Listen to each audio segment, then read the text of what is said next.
Gracias, qué bueno que sigue con nosotros. Ya le adelantaba, está con nosotros Ninel Escobar, subdirectora de Cambio Climático y Energía de la organización WWF México. Muchísimas gracias, Ninel, por estar con nosotros. Gracias a ti, Alejandro. Un saludo al auditorio.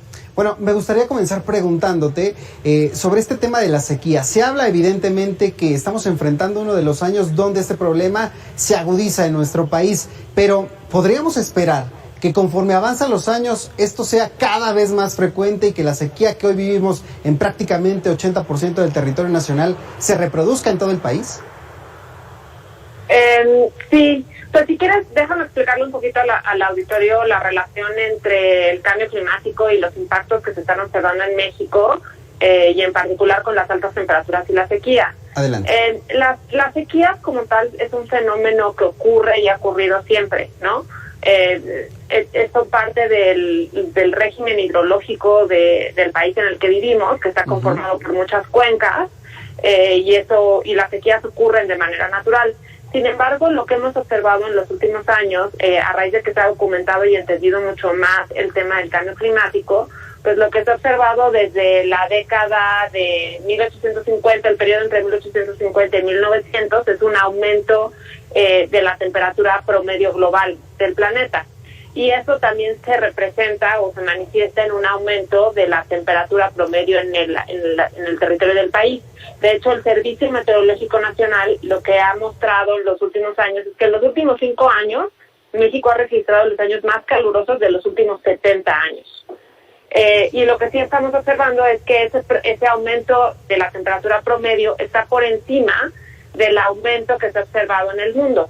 En el mundo se ha observado más o menos un aumento de 1 grado centígrado, pero en México se ha observado un aumento que está entre los 1.2 y los 1.7 grados centígrados.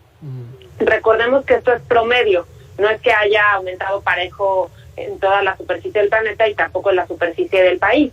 Y es por eso que vemos que en algunos lugares pues las temperaturas han aumentado muchísimo, en otras no tanto, y en otras han observado algunos eventos de frío. Pero lo que sí estamos seguros es que la temperatura en México, la temperatura promedio en la superficie del territorio nacional está aumentando de manera acelerada y se está manifestando de manera más patente en los últimos 5 años, ¿no?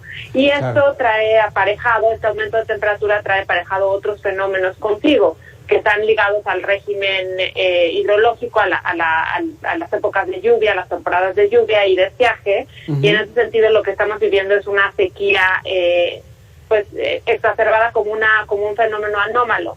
Recordemos también que el año pasado también se observó una sequía excepcional en unas de las zonas del país que usualmente no enfrentan este tipo de sequías, que es el corredor oriente del país, una región muy productiva agrícola, ¿no? Veracruz, Tabasco. Sí. Entonces, esto que estamos observando ya está documentado en el sentido de que sí es atribuible esta tendencia al cambio climático y que seguramente conforme se vaya agravando este fenómeno, se van a ir agravando estos eventos, ¿no? Como la sequía. Ninel, justo hablando del tema de las sequías y estos derivados que tienen ahí, pues vemos que en nuestro país a mayor sequía es más fácil que los incendios forestales se lleven más hectáreas en México. Desafortunadamente esto tiene un impacto para el medio ambiente. ¿Cómo se traduce el hecho de que tengamos imágenes como Coahuila, Nuevo León, en la vida de las personas, en el ecosistema? ¿Qué tipo de afectaciones tienen? Pues los incendios también son un fenómeno que impacta muchísimo a la biodiversidad, ¿no? No solo las personas en su patrimonio, o sea, pone en riesgo su patrimonio, su vida, como lo hemos visto en los incendios en el país y en otros lados más cercanos como California, pero también arrasa con ecosistemas, con fauna que vive ahí, que al expandirse muy rápido la sequía hace que se alcancen estos puntos de calor donde se forma el fuego de manera mucho más probable, y hace también que a los ecosistemas o los hábitats, a tener falta de agua o al estar en unas condiciones de mucha falta de agua, pues expanden mucho más rápido los incendios. Entonces llegan a expandirse una superficie aceleradamente y eso hace que no le dé tiempo a la fauna de salir corriendo, de escapar, de meterse en otro lado.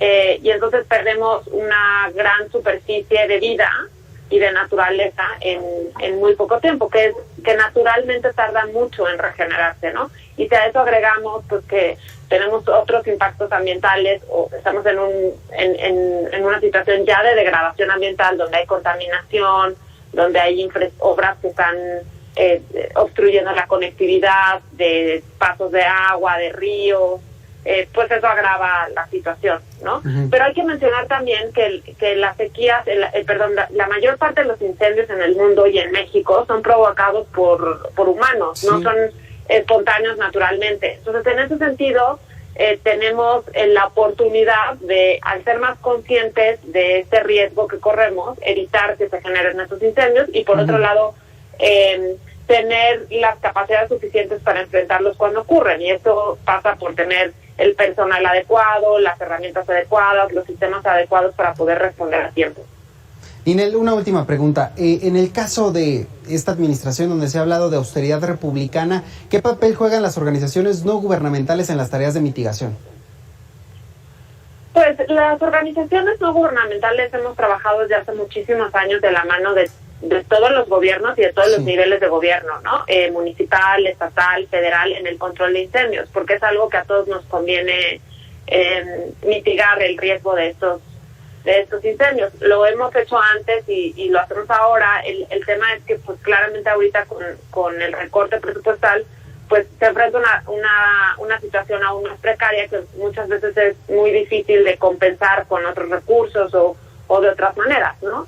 Y en ese sentido lo que estamos enfrentando es una situación de mayor escasez en las capacidades de responder a estos incendios, inclusive con la ayuda de organizaciones no gubernamentales que también enfrentamos retos de financiamiento internos siempre, ¿no? Uh-huh. Bueno, Ninel, te agradezco mucho estos minutos aquí en Mega Noticias TVC. Gracias a ti, Alejandro. Saludos. Bueno, ahí tiene